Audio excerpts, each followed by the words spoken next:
before this life. Her name is Sophia, 6 years old, a curious, intelligent girl living in a modest apartment in Mexico City with her parents and grandmother. Her mother, Carmen, works as a teacher. Her father, Miguel, is an architect. They're proud of their heritage Mexican. With indigenous roots, they honor but don't fully understand. Like many urban Mexican families, the ancient past feels distant, preserved in museums and ruins, not in living memory. Sophia was a typical child. She loved drawing, playing with dolls, watching cartoons. She attended a good school. She was learning to read and write in Spanish, struggling with letters like any 6-year-old. Until the morning, she stopped writing in Spanish altogether. Carmen found her daughter at the kitchen table, drawing symbols. Not pictures, not letters, symbols. Complex, intricate, geometric patterns combined with stylized faces and animals. "Sophia, what is this?" Carmen asked, looking at the paper covered in strange markings. Sophia didn't look up. Her hand moved with surprising confidence, adding details to a glyph that looked like a bird's head combined with abstract geometric shapes. "This is how you write," Sophia said simply. "The real way, the old way." Carmen felt a chill.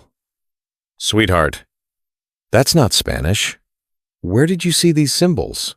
Sophia finally looked at her mother, and her eyes held that expression parents sometimes see in their children, a glimpse of something older, wiser, beyond their years. "I didn't see them, Mama. I remember them. This is how we wrote in the city, before it died, before everyone left." Before everyone left. Sophia spoke as though she'd witnessed something, been somewhere, that existed long before her birth. Miguel dismissed it initially. Children have active imaginations. Perhaps she'd seen something at school, a documentary, a picture in a book. But the symbols kept coming, page after page. Sophia would sit for hours, drawing with focused intensity, creating glyphs that looked ancient, purposeful, like language, rather than random designs. Carmen's mother, Abuela Rosa, recognized them first. She'd grown up in Chiapas, closer to indigenous communities, more connected to the old ways. "These are Mayan," she whispered, studying Sophia's drawings. "These are Mayan hieroglyphs." Carmen and Miguel stared at the papers spread across the table. Dozens of glyphs, complex, detailed, consistent in style. "That's impossible," Miguel said. "Sophia doesn't know anything about Mayan writing. We haven't taught her. She's 6 years old." But Abuela Rosa was certain. She'd seen these symbols in ruins, in museums, in books about Mexico's indigenous past. Not perfectly replicated, perhaps, but close enough that the connection was undeniable. They tested Sophia carefully. Miguel found images of various ancient writing systems, online Egyptian hieroglyphs, Chinese characters, cuneiform, and yes, Mayan glyphs mixed together randomly. He showed them to Sophia without explanation. "Do you know what any of these are? Creasy the Dillian tinnited steins?" Sophia studied each image. She dismissed the Egyptian symbols. "No, that's different, from somewhere else." The Chinese characters meant nothing to her. The cuneiform got a head shake. But when she saw the Mayan glyphs, her face lit with recognition. "Yes, these. This is right. This is how we wrote." She pointed to specific glyphs. "This one means sky. This one is water. This one." She touched a complex glyph combining several elements. "This is harder to explain. It's about time, about the calendar, about when things happen." Miguel's hands trembled. His 6-year-old daughter was interpreting ancient Mayan hieroglyphs correctly, as far as he could tell from the brief internet research he'd done. Then the words started. Spanish wasn't the only language coming from Sophia's mouth anymore. She'd speak phrases in something else. Something that sounded indigenous, but wasn't any modern language her parents recognized. "Kin pakal," she'd say, pointing at the sun. "You ujwech," touching her food. Strange words, ancient sounding, melodic, in a way Spanish wasn't. Abuela Rosa, who spoke some basic Maya from her time in Chiapas, recognized fragments. Not modern Yucatec Maya exactly, but close, related, like hearing an ancient dialect of a living language. "Where did you learn these words, mi amor?" Rosa asked gently. Sophia looked at her grandmother with those two old eyes. "I've always known them, since before. When I was Chel." Chel, she'd given herself a name, a Mayan name. Ix was the feminine prefix in Mayan naming conventions.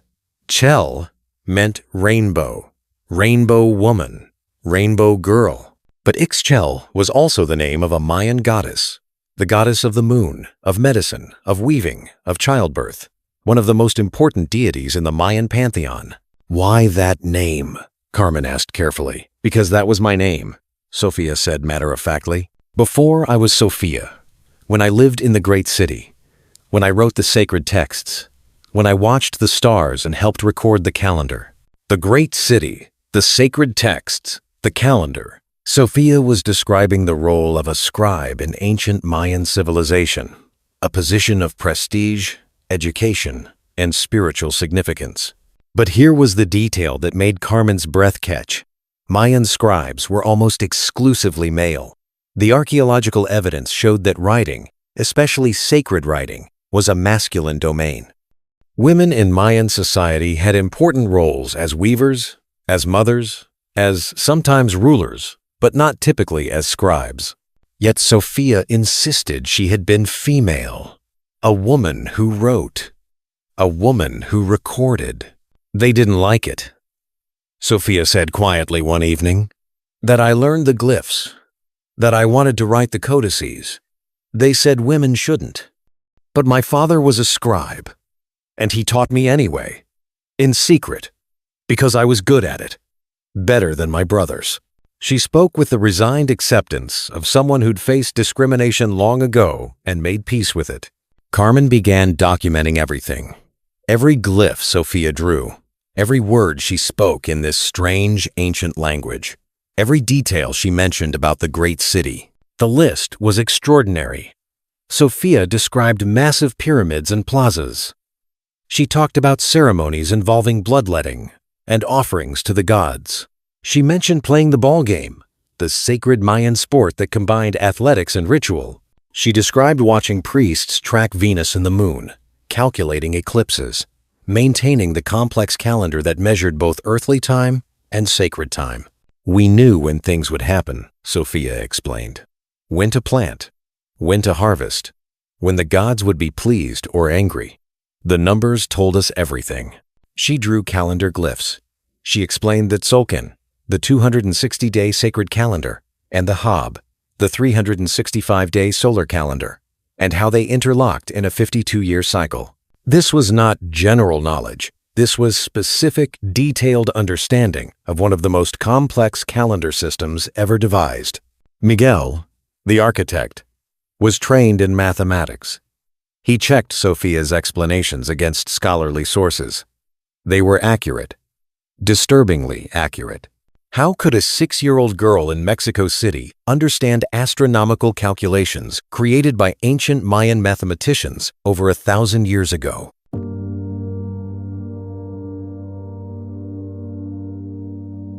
Carmen made a decision. They needed expert help. She reached out to the National Autonomous University of Mexico, to the Department of Mesoamerican Studies, explaining their unusual situation. Most academics dismissed it. A child drawing symbols she'd seen somewhere. Overactive imagination. Parental suggestion, however unintentional. But one researcher responded. Dr. Rafael Mendoza, a specialist in Mayan epigraphy, the study of ancient inscriptions. He'd spent decades deciphering glyphs, translating codices, working to recover knowledge lost when Spanish conquistadors burned most Mayan books in the 16th century. He was skeptical. He'd seen many false claims about ancient knowledge, but something in Carmen's carefully documented evidence intrigued him. He agreed to meet Sophia. Dr. Mendoza arrived at their apartment with a portfolio of materials, test images, glyphs, questions designed to distinguish genuine knowledge from lucky guessing or absorbed information. Sophia greeted him shyly. She was still a 6-year-old child after all. A stranger in her home made her nervous. But when Dr. Mendoza showed her his first image, a photograph of a Mayan stela covered in hieroglyphs, Sophia's demeanor changed. She leaned forward, studying the stone carving with intense focus. "This is from the great city," she said quietly. "This is from Tikal. I know this plaza. I know where this stone stood." Dr. Mendoza felt his pulse quicken. The stela was indeed from Tikal, the largest Mayan city in what is now Guatemala. But the photograph showed no identifying markers, no labels, just the carved stone. "How do you know it's from Tikal?" he asked carefully. Sophia pointed to specific glyphs. "Because these are the names of our kings. This one." She touched a complex glyph combination. "This is Jasa Chan Kawil, a great king. Great," end quote. A great king. He built so much. The temples reached the sky. Dr. Mendoza's hands trembled. Jasa Chan Kawil was one of Tikal's most famous rulers, reigning around 700 CE. His name glyph was correctly identified by this 6-year-old child. He showed her more images, other Mayan sites, different time periods, different cities. Sophia correctly distinguished Tikal glyphs from those of Copan, Palenque, and other sites. She explained that different cities had different styles, different ways of forming certain glyphs, like regional accents, in written form. This was expert-level knowledge, knowledge that took scholars years of study to develop. Dr. Mendoza conducted his most crucial test. He showed Sophia glyphs that had never been fully translated, controversial inscriptions, where even experts disagreed on meaning. "What does this say?" he asked, showing her a particularly complex glyph block from a damaged codex. Sophia studied it. "It's about the rain, about when the rain stopped coming. This talks about drought, about the gods being angry, about death, many deaths." Dr. Mendoza felt chills. His own research suggested the same interpretation, but it wasn't widely accepted yet. The glyph was ambiguous, damaged, open to multiple readings. But Sophia's interpretation matched the cutting edge of epigraphic scholarship. He tried speaking to her in modern Yucatec Maya. Sophia understood some words, but looked confused by others. "You say it wrong," she told him. "The sounds are different now." Dr. Mendoza realized she might be hearing or speaking a form of Mayan that existed over 1,000 years ago, before centuries of linguistic evolution changed pronunciations, grammar, and vocabulary. He began regular sessions with Sophia over the following weeks. Each visit revealed more depth to her knowledge. She drew codex-style illustrations, the distinctive Mayan art showing gods, ceremonies, and astronomical events. She explained ritual procedures. She described daily life in Tikal during its peak. "I lived in a house near the Western Plaza," Sophia said. "Stone walls, thatched roof. I could see the great temples from my doorway. My father worked in the palace, recording tribute and maintaining the calendar. He taught me everything, even though I was a girl. He said knowledge was more important than tradition."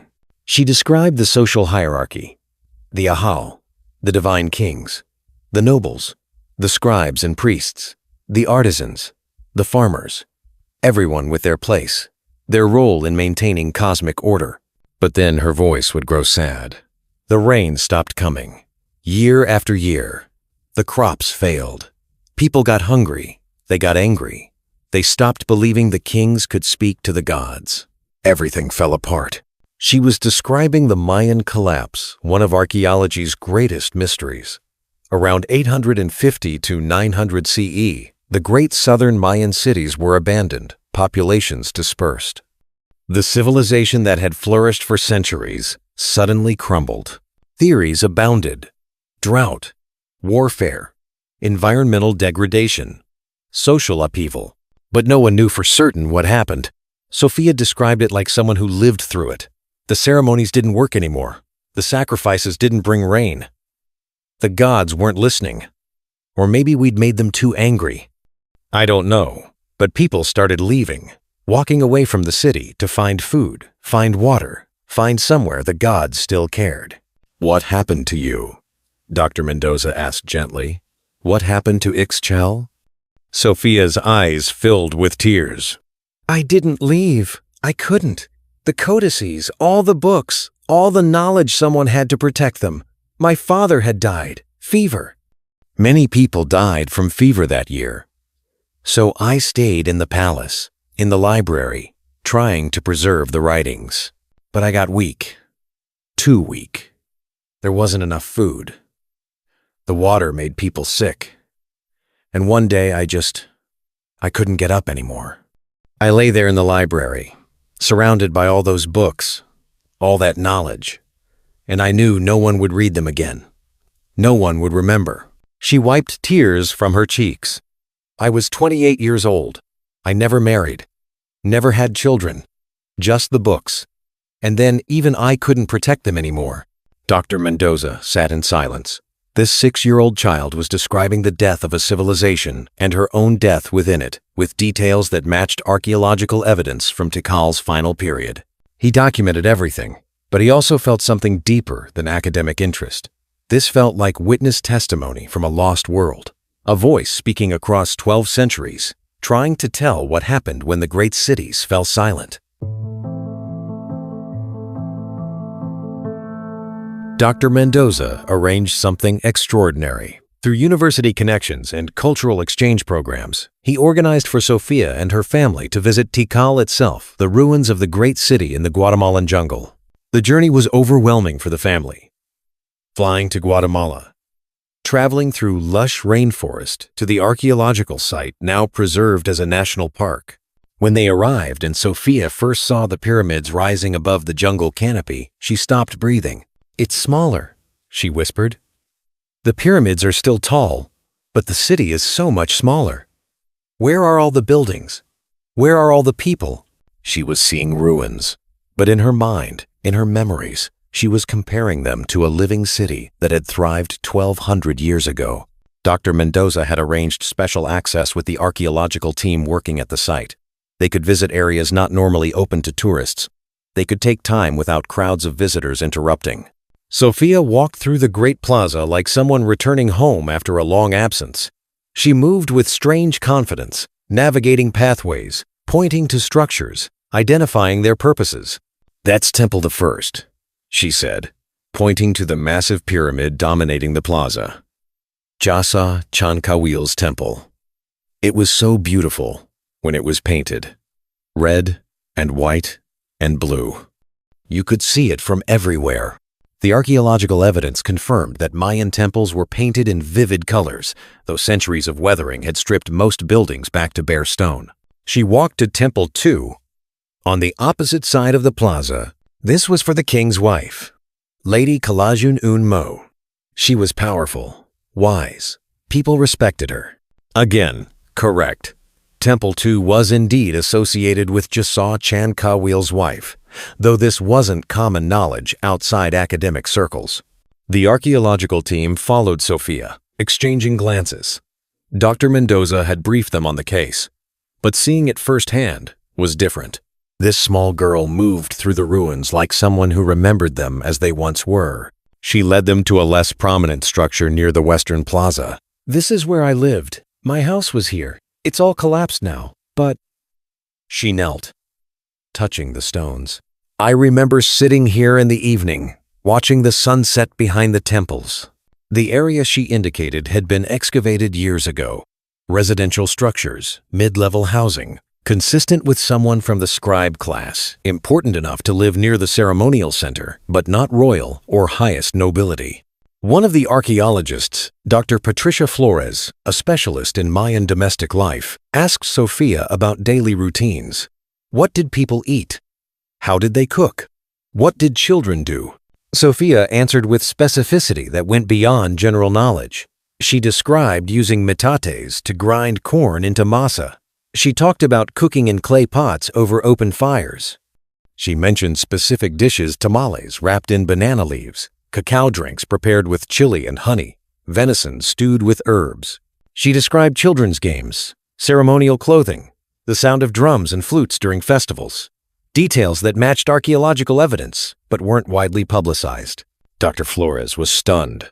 She's describing things we've only recently confirmed through residue analysis and artifact studies, things that aren't in popular books or documentaries.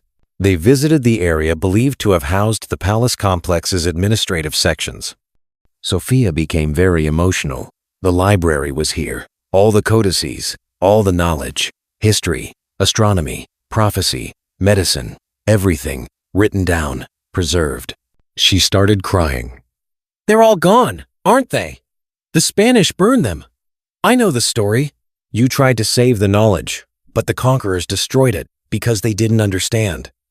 Because they thought it was evil. It was true. Spanish Bishop Diego de Landa had ordered the burning of Mayan books in the 16th century. Of thousands of codices, only 4 survived. Irreplaceable knowledge was lost. Sophia's grief felt personal, immediate, as though she'd watched it happen. I protected them for nothing. I died trying to save them, and centuries later, strangers came and burned them anyway. Dr. Mendoza knelt beside her. But we're recovering the knowledge, Sophia. Slowly. From stone inscriptions, from the surviving codices, from the glyphs on pottery and walls. The knowledge isn't completely lost. Sophia looked at him with those ancient eyes. Promise me you'll keep reading them, keep translating, keep remembering. So what happened to us, to the cities, to the people, so none of it is forgotten completely? It was a promise spoken from one scribe to another, across an impossible distance of time. That evening, they stayed near the park. Sophia asked if they could return to the ruins at sunset. Dr. Mendoza arranged permission for a private visit. As the sun dropped toward the horizon, Sophia stood in the great plaza, surrounded by temples that had stood for over a millennium. The jungle sounds howler, monkeys, birds, insects filled the air. It wasn't silent like this, Sophia said softly. It was full of voices, people talking, children playing, merchants calling out their goods, drums and music during ceremonies. So much life. She turned slowly, taking in the entire plaza. But maybe it's better now. Peaceful. Not struggling anymore. Not watching everything fall apart. As darkness fell, she looked up at the stars beginning to appear. The stars are the same. That's something. Venus still follows her path. The moon still measures time. We tracked them so carefully. We thought if we understood the sky, we could understand everything. Dr. Flores approached. Sophia, can I ask you something? You said you were a female scribe, but we've always thought scribes were men. How did you learn? Sophia smiled slightly. My father broke the rules. He said wisdom didn't have gender, that the gods gave understanding to whoever could receive it. He taught me secretly at first, then more openly as I proved myself. Some people didn't like it, but the knowledge was too important to limit based on being born male or female. Dr. Flores felt her throat tighten. Recent archaeological discoveries had begun, suggesting that women might have played larger roles in Mayan intellectual life than previously believed. A few female scribes had been tentatively identified. The traditional narrative was shifting, and here was a 6-year-old girl confirming what researchers were only beginning to suspect.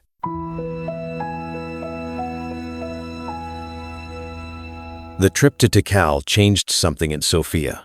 The intensity of the memories began to ease, as though by visiting the place, by bearing witness to what remained, she'd fulfilled some unspoken duty. Back in Mexico City, she still drew glyphs occasionally.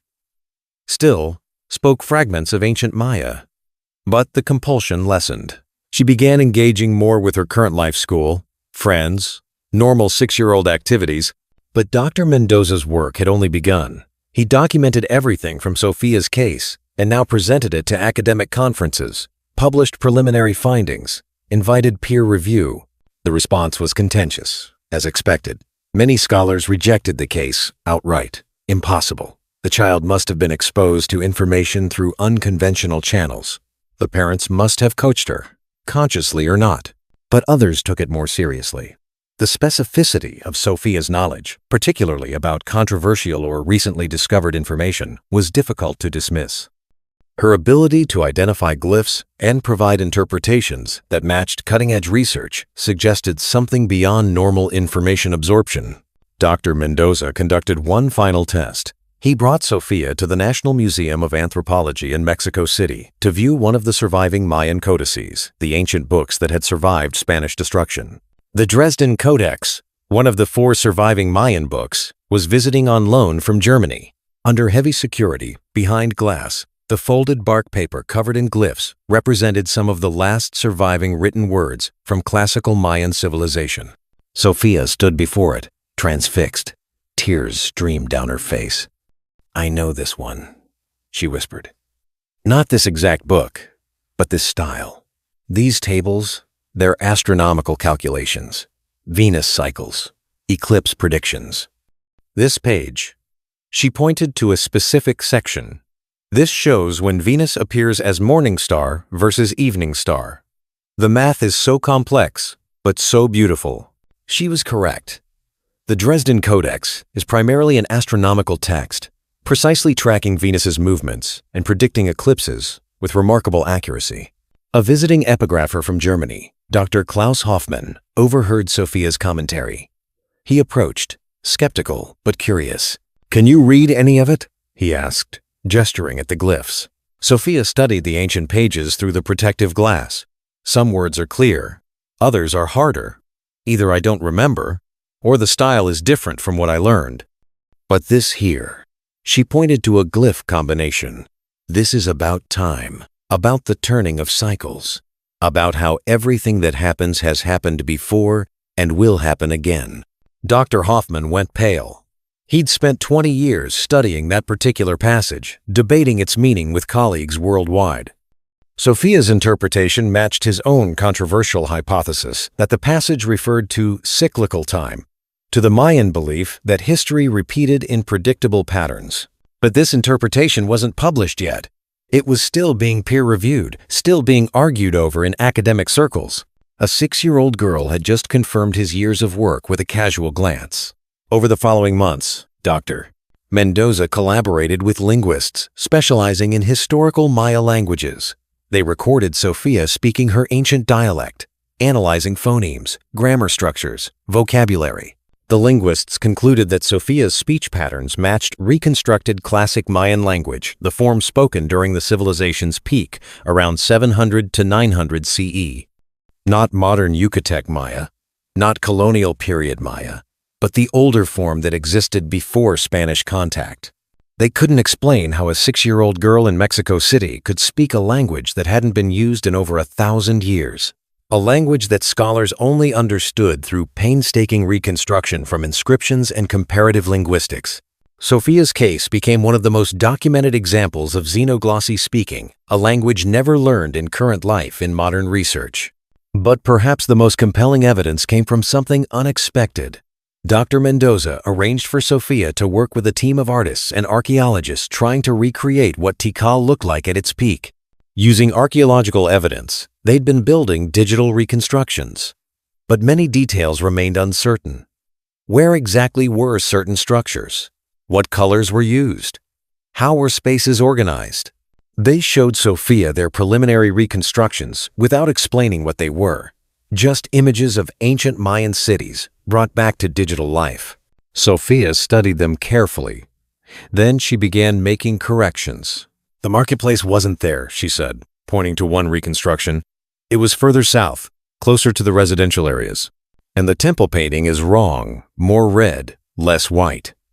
The plaza stones were laid in a different pattern, like this." She drew a diagram showing the organization. The team made notes, skeptical but thorough.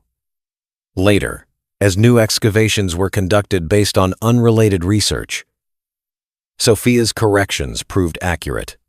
The marketplace was indeed further south than initially thought. Analysis of paint residues showed more red pigment than the reconstruction had depicted. She was correcting modern scholarship based on memories from 12 centuries ago. By the time Sophia turned 7, the intense memories had faded significantly.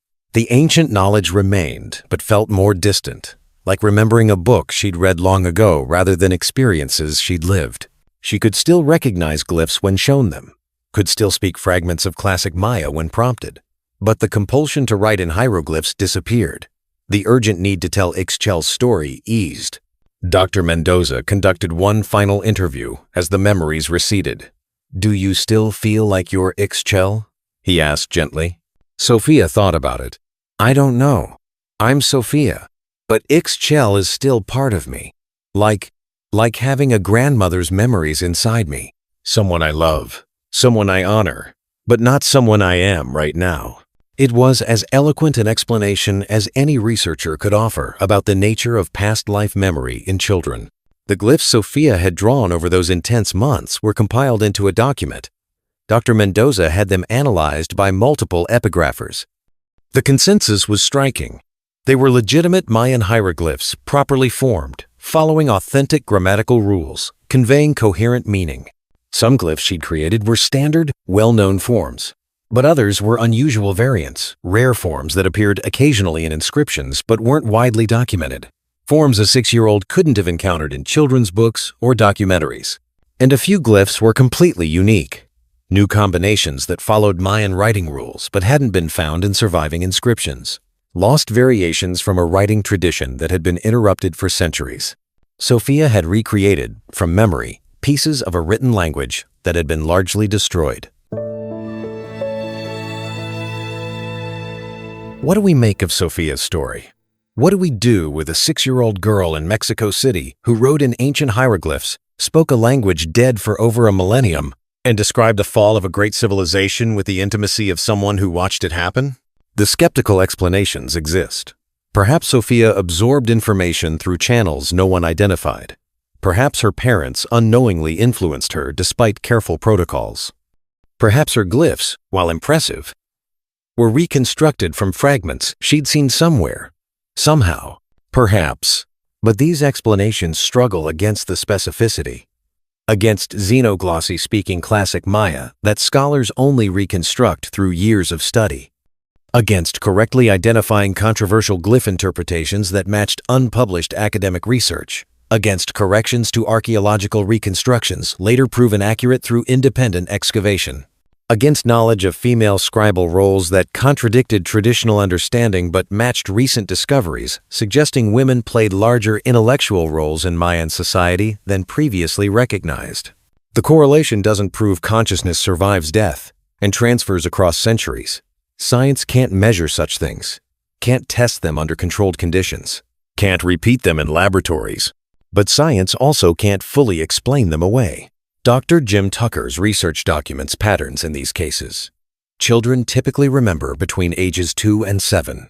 They describe past lives, often ended traumatically. They demonstrate knowledge beyond their current experience.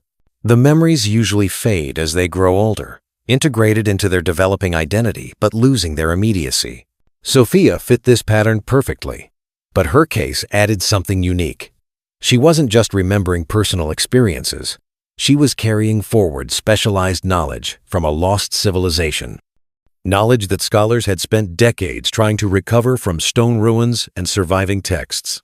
If consciousness can persist beyond physical death, if memory can somehow transfer across time, then cases like Sophia's suggest that knowledge itself might survive longer than we imagine.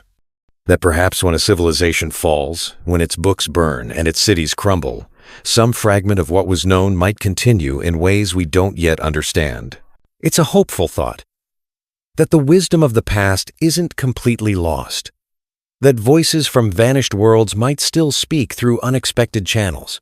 Sophia is 9 now. She's a normal child, excelling in school, playing with friends, developing her own personality distinct from the ancient memories that once consumed her. She still loves drawing, still shows interest in Mayan history when it comes up in school. But it's interest, not compulsion. Curiosity, not possession. She remembers being Chel, the way most people remember their early childhood dimly, with flashes of clarity but mostly a sense of distance. She knows it happened.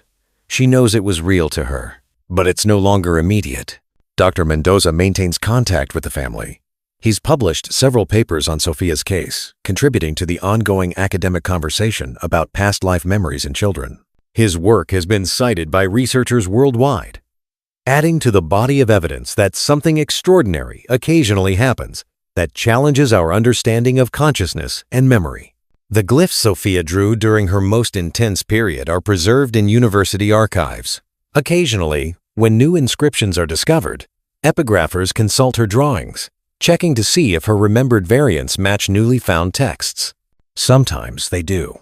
Glyphs Sophia drew at age 6 match rare inscriptions discovered years later through archaeological excavation.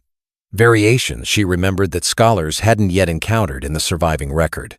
It's as though she carried forward knowledge from a destroyed library, preserving fragments that would otherwise be lost forever. In Tikal, in the quiet ruins where Sophia once walked as Chel 12 centuries ago, the temples still stand. The great plaza still echoes with jungle sounds. Tourists visit, marvel at the pyramids, take photographs, and leave.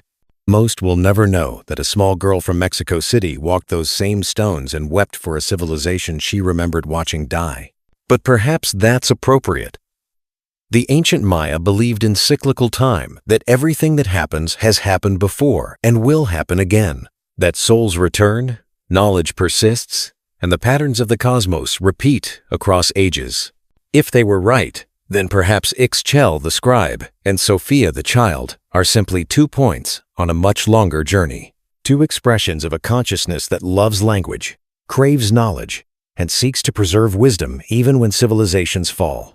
Sophia's story invites us to question what we think we know about history, consciousness, and the boundaries between past and present.